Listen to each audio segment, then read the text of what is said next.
Hi, I'm Jerica. Welcome to my channel. In this video, I'll be talking about Pacific Cross's affordable peso plan, that is Select. So if you're in need of medical insurance here in the Philippines, please watch till the end of this video.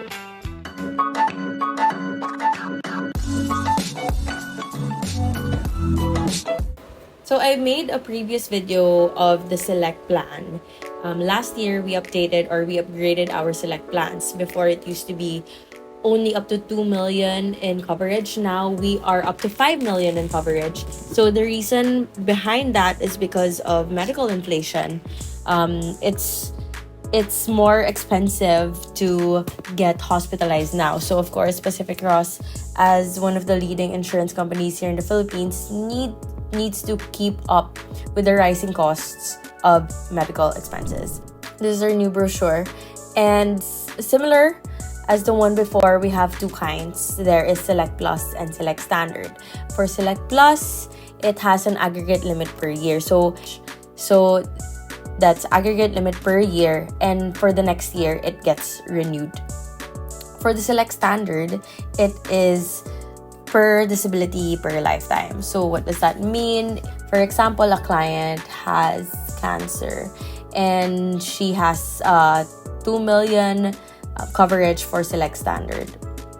This year, I already exhausted 500,000 for the client's cancer, or we already exhausted 500,000. For next year, my coverage will only be 1.5 million na lang kasi it is per disability per lifetime. So, for the entire lifetime of my policy, ito lang yung limit for this particular disease. So, it also has a good coverage. Ayan. But Select Plus is, for me, the better option because the following year, mag-reset yung coverage mo. So, just for, one's peace of mind, I would prefer yung Select Plus versus Select Standard because it is per disability per lifetime. Paano kung yung client, diba, like, yung sakit na years kailangan gamutin, right? So, exhaust yung coverage niya for the duration of her lifetime. The difference between HMO and a medical insurance provider.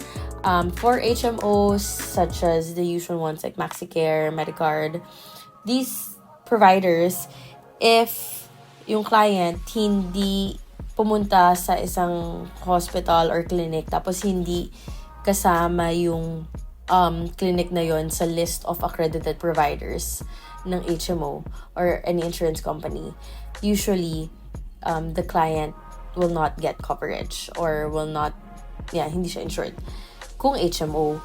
So, how Pacific Cross is different from HMOs is kahit hindi ka pumunta sa accredited provider or accredited network ng Pacific Cross, kahit hindi accredited pala yung pinuntahan mo na hospital or yung clinic, it's okay because we will reimburse. So, love Pacific Cross when it's inpatient coverage. So, because in case of inpatient, no cash outlay siya. My team also represents several HMO companies. And yung mga companies na yon, yung strength nila is yung outpatient services. For me, ang strength talaga ng Pacific Cross is the inpatient coverage. So, if you are more worried about, high medical bills pag naka-confine ka versus yung mga pa-consult lang, then I would really recommend Pacific Cross as your coverage. Let's get into the plan. Here's your Pacific Cross plan. You have several options. Again, pwedeng Select Plus or Select Standard. And then, meron pang mga other options like ward, semi-private, or private. When it comes to insurances kasi, or yung medical insurance mo, it would really depend ano yung room type na pinili mo. So, even if you have for example, 1 million coverage with us, but if your room type is a ward, then what we will cover is a ward room in your hospital or in the hospital. Pwede ka rin naman mag-upgrade to another room, pero yung ko-cover ng Pacific Cross is yung ward portion only. So for Select Standard, the option is 1 million, 1.5, and 2 million. But for Select Plus, your option is 1 million up to 5 million in coverage. it's important to also look at the inner limits. In any HMOs or medical insurance, there are inner limits. And since Select is an affordable plan, we really need to specify in this video kung ano yung mga inner limits. So, what I like about Pacific Cross naman is yung room and board charges nila is as charge. So, what I mean by that is if your coverage is private room, then we will cover the private room and how much that would cost. So, you really need to look at this kasi there are a lot of insurance companies na yung rooms nila merong inner limits. Let's just say, this insurance company, meron siya inner limit na room and board na 1,000 pesos. And so, 1,000 pesos lang yung cover nila. For Pacific Cross, I like na it's as charge. But then again, it still depends on ano yung napili mong coverage, kung ward, semi-private, or private. When my clients or when people ask me, ano ba yung magandang coverage, I always say that in case of hospitalization, saan ka ba magpapa-confine? Is it in a ward room, semi-private room, or private room? Yan. So that would answer your question. Sa mga tao naman na nagtitipid, pwede naman yung ward room, since yun yung pinaka-affordable, or yung ward coverage. But, yun nga, Pacific Cross will only cover the price of a ward room. Baka ma-shock pa kayo kung yung napili nyo is yung semi-private, tapos pumunta kayo sa suite or sa private room, tapos mahal pa rin yung hospital bill. And that happens kasi yung rates for semi-private and ward are different from kung ano yung rates for private. Ayan. So, for full coverage, just, get the room that you will get in case of hospitalization. What I like about Pacific Cross also is yung miscellaneous hospital expenses, like, yung mga PPEs, etc. It's also as charge. Ayan. So, physician's visit, meron din siyang inner limit. So, kung ward, 2,000, semi-private, 3,000, private, 4,000. What I like about this version of Select, tumaas yung inner limits niya compared to before. And it's good kasi yung costs of yung mga hospital visits or cost of like getting confined, tumataas din. So, it's really good na nag-upgrade din kami. Ayan, specialist fee up to 10 days only, and then these are the rates. Private duty nurse, private duty nurse up to 3,600 for a private coverage. Pacific Cross also covers procedures done on outpatient basis on this plan. So let me just qualify this because this is different from an outpatient consultation and it is a scheduled procedure. So for you to enjoy this benefit, it has to be a scheduled procedure. Hindi siya yung tipong laboratory test lang, because that is an outpatient benefit.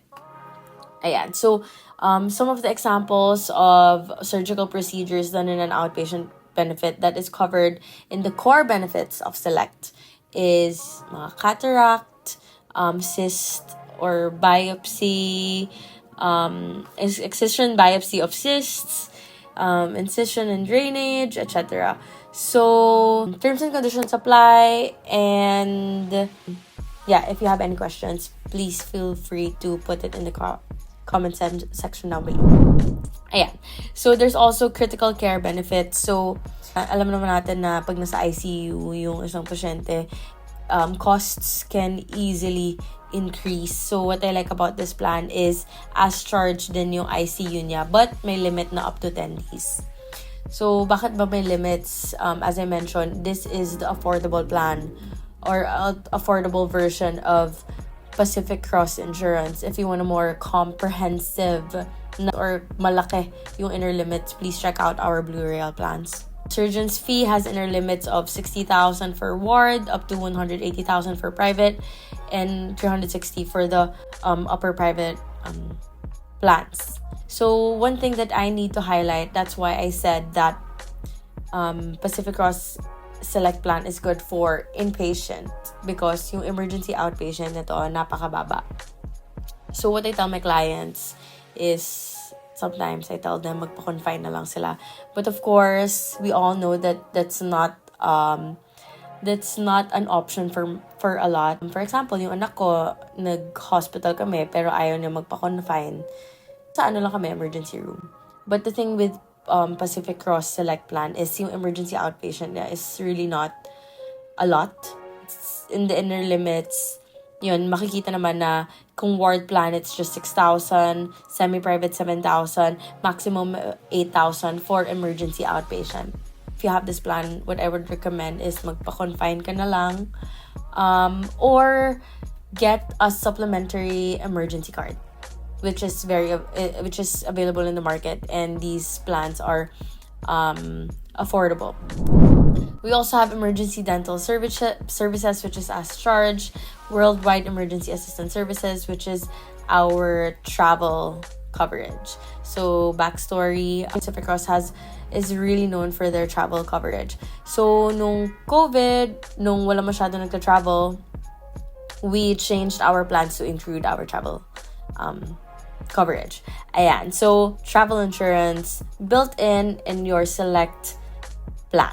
In cases of, emergency medical evacuation, medical repatriation, etc., we have coverage for that.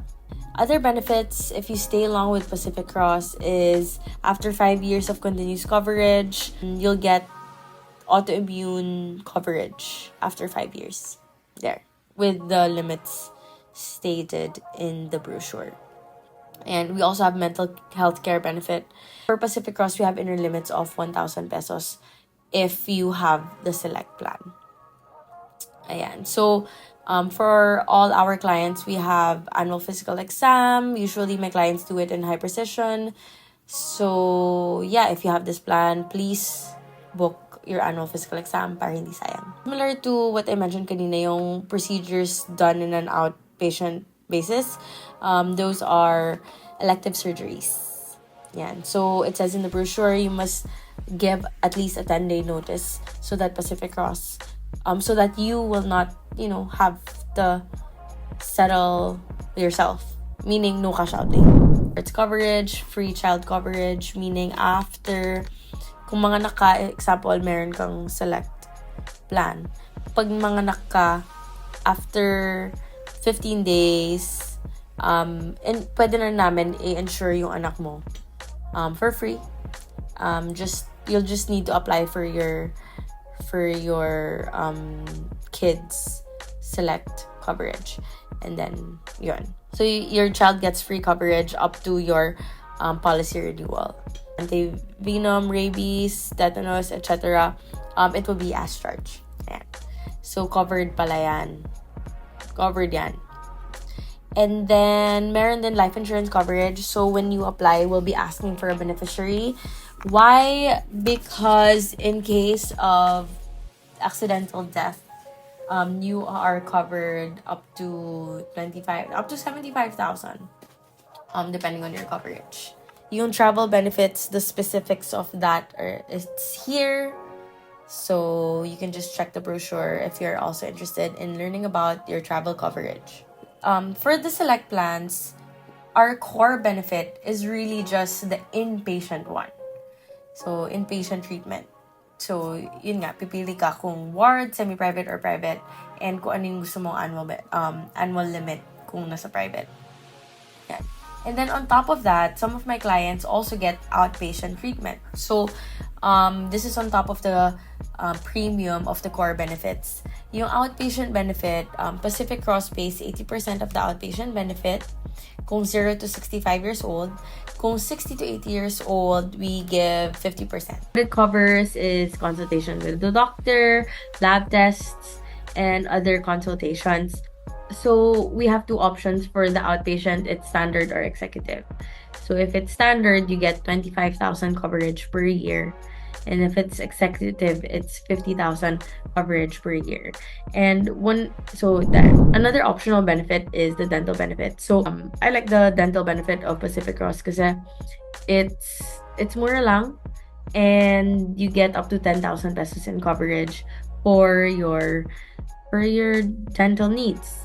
Here's the premium, and for Select Plus, and then for Select Standard, ito naman yung premium. Ayan. So, if you want to add the riders, there is outpatient benefit, depending on the age. And there's also dental benefit there. So, 3,800 only to get that 10,000 pesos coverage for dental coverage. And then, kung gusto mo rin taasan yung personal accident mo, you can apply for additional personal accident plan, 835 pesos for additional 500,000 and 1,600 for additional 1 million personal accident coverage per year. So before I end this video, I really want to explain what is a pre-existing condition. Kasi when you apply, hindi ka naman namin ipapa-medical exam. Kasi nagbe-message sa akin, may sakit na. Diba? Or usually, nagkasakit na yung tatay, ganyan-ganyan. So, dun nila naisip na, okay, maybe kailangan ko na talaga ng insurance. So, if you're watching this video, dahil meron ka ng pre-existing condition, let me just explain how your pre-existing condition can be covered with Pacific Cross. So, ano ba yung pre-existing condition? So, it says here, pre-existing condition is any illness or injury, any medical condition that exists prior to the effectivity date of the membership. The termination of the pre-existing condition shall not be limited to 1 year from the effectivity date of membership. So any condition that happens on the first year of coverage, may it be hypertension, goiter, cataracts, tuberculosis, benign tumors, etc. If it happens on the first year of coverage, it is part of the pre-existing condition, and Pacific Cross has the right not to cover it because it happened on the first year of coverage. Yung thinking ng insurance company behind that is it already existed in your body before you applied for an insurance. There is a consequence kasi on the second year. So on the second year, if you still want to cover the hypertension, the diabetes, or whatever pre-existing condition, meron ng tinatawag na premium load. So what is premium load? It means if you are going to cover this condition, you'll need to pay an additional premium additional premium para i-cover ni Pacific Cross yung condition na to. So if you want to learn more about pre-existing conditions and if you are interested in applying for a Pacific Cross program, please do not hesitate to get in touch with me. And I'll see you in my next video.